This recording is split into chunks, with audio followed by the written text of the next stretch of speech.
Hello everyone and welcome back to 20-Minute Marketing. I hope you're all having a great day. Today, unfortunately, is very miserable. It looks like it's been raining all night. There's puddles on the ground everywhere. Took a little bit longer to get to work, unfortunately. But I'm excited to get started and introduce a new guest today. It's episode number 13, so lucky number 13 for us all, hopefully. So hello, Naomi. I hope you're having a great day. Could you just tell us a little bit about yourself and your background? Hi, thanks for having me. I'm Naomi. I'm a digital marketing consultant. I focus mainly on social media. However, I could cover like the whole range of digital marketing strategies and techniques. My background is mainly in luxury and fashion brands, working for well-known global brands. Tend to be in-house, but recently I've started working on a freelance basis, working for a variety of different fashion brands. So it's going to be exciting to hear your opinion from a freelance and in-house as well, and sort of on the luxury scale where we haven't really touched on the podcast yet. Great. Cool. So yeah, let's move into the main section and get started.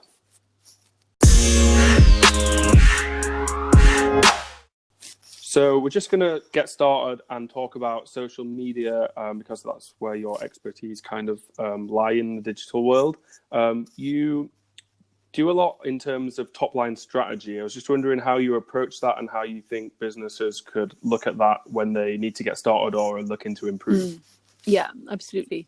I think the idea of having a social media strategy, it's actually quite a scary concept, and a lot of companies and brands are a little bit sort of nervous about sort of where to start and what to do. So I think it's a sort of a nice thing to talk about, and there is sort of a lot of things that you can do which are actually make it feel a lot more simpler than it is.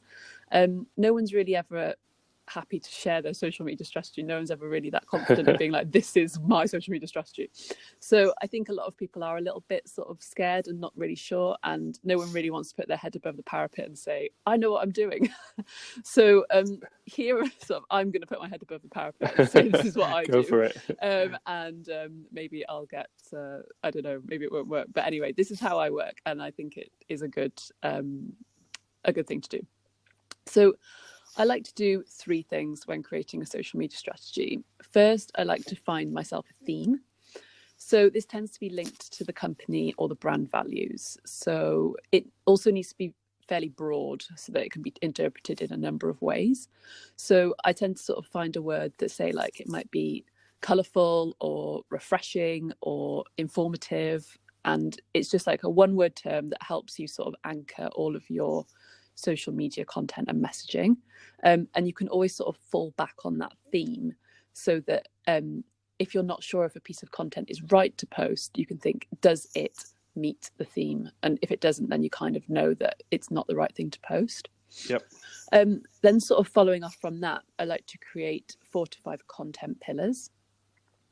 So each business is different and will have different pillars, but say for a fashion brand, your pillars might be product, inspiration, something about craftsmanship, and then user generated content.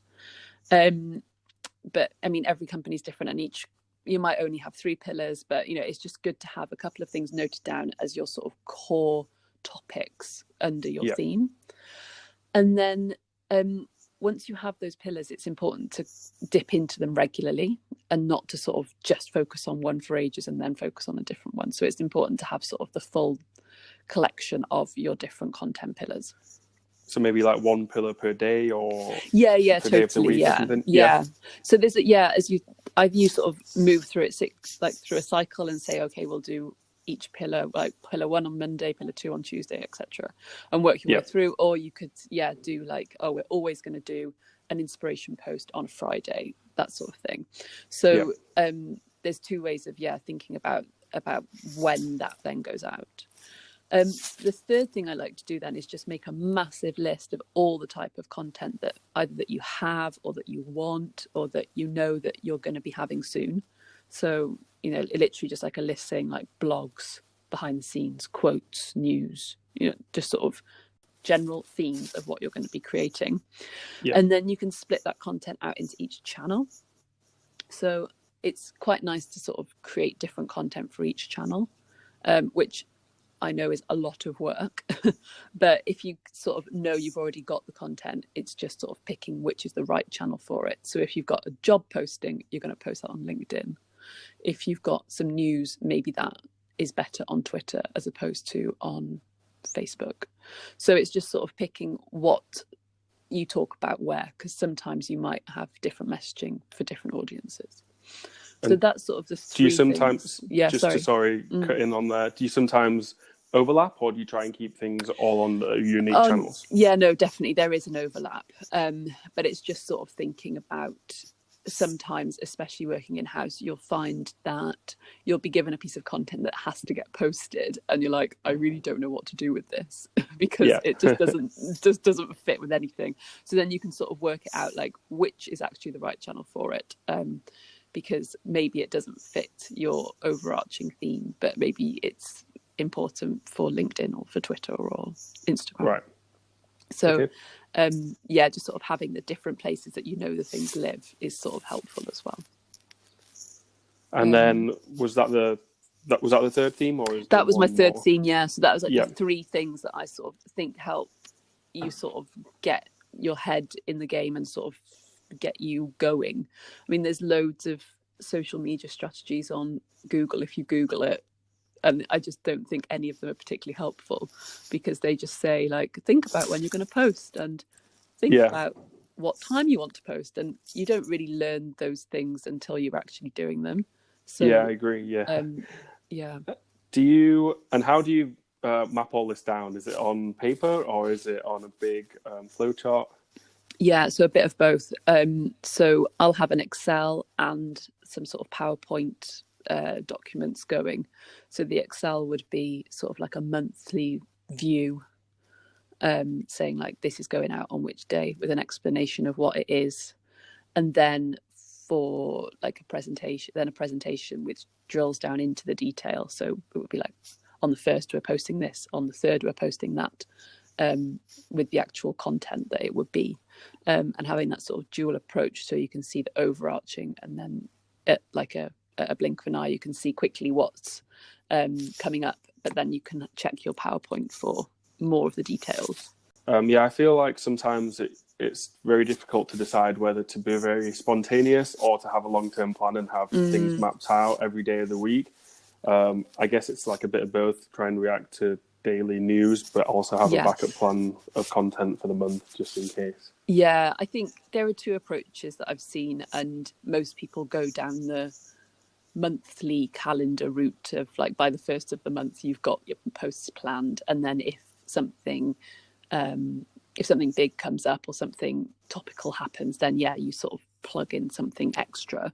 The other approach I've seen recently, which works, if social media comes naturally to you and you naturally find yourself posting and you don't need a schedule to follow, you can sort of just create a bulk of content and just dip into it when you're ready.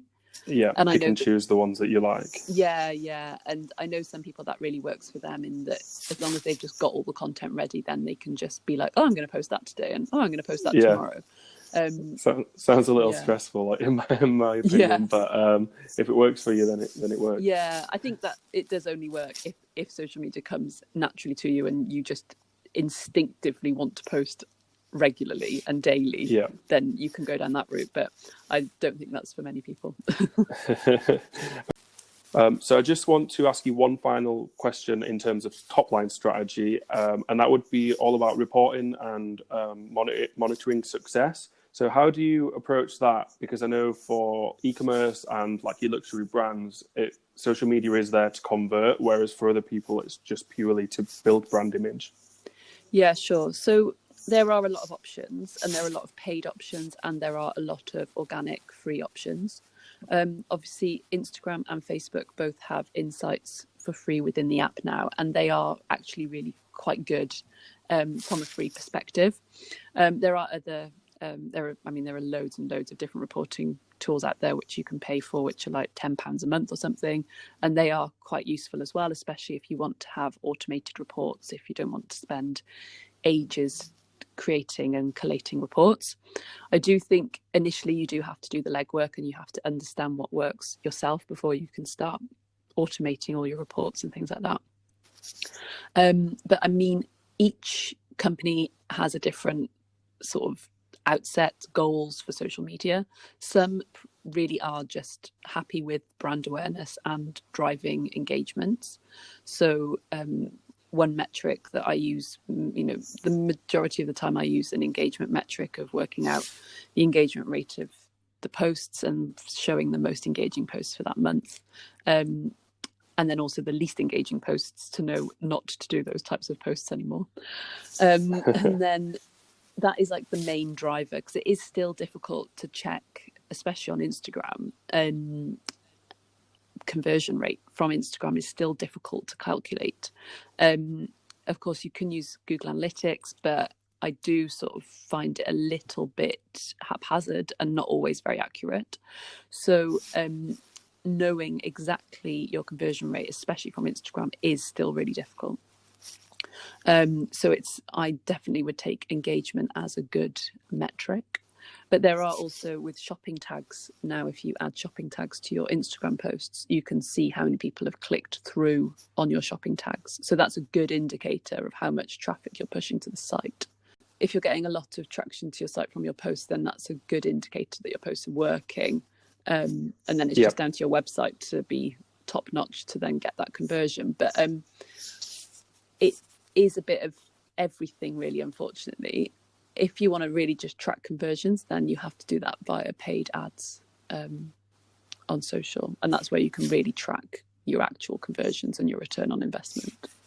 Yeah, and I think it is important to do both as well. We are moving into a world where there's not really any such thing as free advertising now, unless you're a global company that has a huge follower base. And then just continuing with like remarketing and the banner ads, etc. Is there a right amount to spend? I know for SMEs, they might think it's a payment that they might not want to commit to. Yeah, this I seem to be saying the same sort of thing, but it really does vary by industry, and it depends on what objective you want to get out of your ad. A conversion ad will cost you more. You will need to put more budget into getting someone to actually convert, as opposed to just having an ad where you can just reach loads of people. If you're not sure, if you've not done any paid social media ads before and you're not sure how much to spend, then I would recommend doing the boosted post option on Facebook or on Instagram. And it's just, you just press the button and you just put an amount of money in, and it just boosts that post for you. And it's just a good indicator and an easy way of doing a bit of advertising with very minimal spend. You can literally put £30 on the post, and then you can see sort of the results that you can get from it.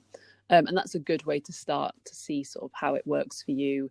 And then once you've got more of a feel for it, create proper advertising campaigns on social. I'm just going to move on to remarketing and banner ads in terms of social media, because I think you've probably got a bit more experience than myself. So do you have any sort of examples of when they've been done well, or when they can become effective, or any suggestions in terms of design, slogan, message, etc.? Yeah, I mean, it completely depends on what you want to get out of your ads. So when you set up your social media ads, you can decide whether you want to get a massive reach, or whether you want to get loads of new leads, or whether you want to get conversions. And each ad, then the creative and the copy and the targeting that you do for each of those sort of then changes. But I mean, from a creative point of view, it's important to sort of stick with what you are currently already posting. It's no point in creating a completely set of new creative ads that are different to what you normally do, because then you'll entice a new person into your brand, and then they'll look at your profile and look at it and think, well, that's not the same. So you need to be consistent and have the same sort of creative and the same visual identity. In regards to remarketing, there is a load of really cool stuff you can do now, and you can set up via Facebook a lot of interesting remarketing groups. So you can do the traditional remarketing group of targeting people who visited your website but didn't convert, which is the sort of traditional method. But now you can also remarket to people who actually follow you on social media. So if you've got people who follow you on Instagram and Facebook, you can target them again because you know that they've interacted with you in the past, I don't know, 90 days or 60 days, whatever. And you can create that group yourself, and you can retarget people who have engaged with you, which is a really interesting technique, and one that I found has been very successful with the clients that I've worked with. Of course, you can retarget people who visited your website, people who haven't converted. You can retarget people who have converted and give them an upsell, depending on the value of your product. I don't tend to do that with myself because the products I work with are quite expensive and it's sort of big purchase, so you're not going to expect them to buy again very soon. A second, yeah. But you definitely can do that. And yeah, then, sorry, go ahead. Do you have any technical tips maybe in terms of time of day or scheduling or anything like that? Yeah, there are definitely things you can do with time of day. So you can turn your ads off during down times when you know that you're not going to get any conversions. But I would turn on your ads first and just have them on running all the time, and then find out what works for you, because maybe you'll find that actually all your conversions come from Facebook and not Instagram. So you could turn Instagram off completely. Or you might find that you get conversions mostly around 9 p.m. So you could really double down and just have your ads open between, say, 7 and 10 p.m. To really focus your spend. If you haven't got a huge spend, just really focus it on those times. Yeah, absolutely. Yep. I think we've covered quite a lot in this main section. Do you have anything to summarize with in terms of ads or social media at all? Just when you're doing your ads, my one tip would be, when you're in Facebook making the ad, you can see the predicted results that you're going to get. And that is really helpful as well when knowing how much budget to put towards something. If you're really not sure, you can actually just play around, put loads of dummy information in, but just put in the correct amount that you're willing to spend to see how much return you're going to get from it. So that's sort of my one thing I would say for ads, is if you're really not sure, just have a play around in the Facebook ads manager. Yeah. And you can always turn it off if it's not working out. Absolutely, as well, so. Yes. But having said that, I would also say you need to give it a couple of days to get it going. Yeah. It's not going to start working. You're not going to see a whole influx of new traffic or new conversions straight away. It will take a little while for Facebook to really get going. We'll just summarize there from the main section, and we're just going to move on to a little bit of graduate advice to finish off. Mm-hmm.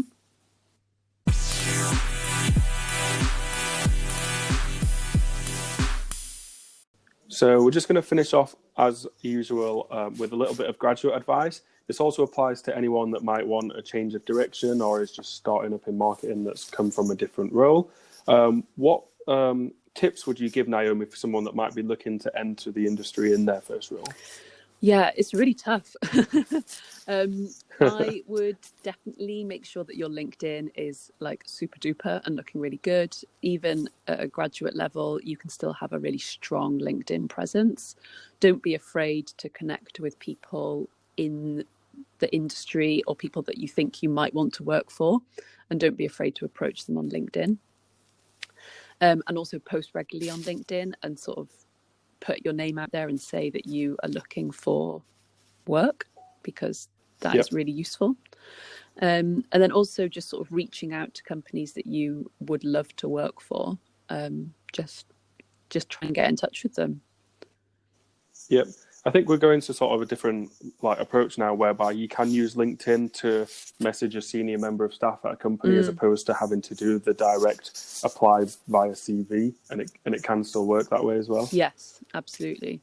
I mean, of course, apply for roles if you see them, but junior and internship roles, are very difficult to find and don't always come up, and often found through networks of people. So yeah, I'd recommend sort of building your network to be as strong as possible. And then what do you think graduates or entry-level employees could do to try and stand out in terms of learning or getting a bit of knowledge that other people might not have? That's a really good question. I think there are a lot of cool YouTube videos and accounts out there that sort of explain some really innovative techniques and things that are going on. Make sure that you are super knowledgeable in the industry that you want to go into. So if it's fashion, make sure you're reading the Business of Fashion every day, or whatever sort of trade publication there is for your industry. So you can also do the Facebook Blueprint courses, and they are different courses depending on what you want to learn about. You can pick and choose different quizzes and questions and courses to do based on advertising and other things on Facebook, and they're quite useful to learn exactly how to do stuff. So you could teach yourself how to do those things via the Facebook Blueprint courses. Yeah, I think that's a really good place to leave it. Gives people a good start if they want to learn more about business and social media and how they blend together. So yeah, we'll wrap it up with that. That was a great hint for everyone. Thanks for being an awesome guest, and I hope everyone enjoys the episode.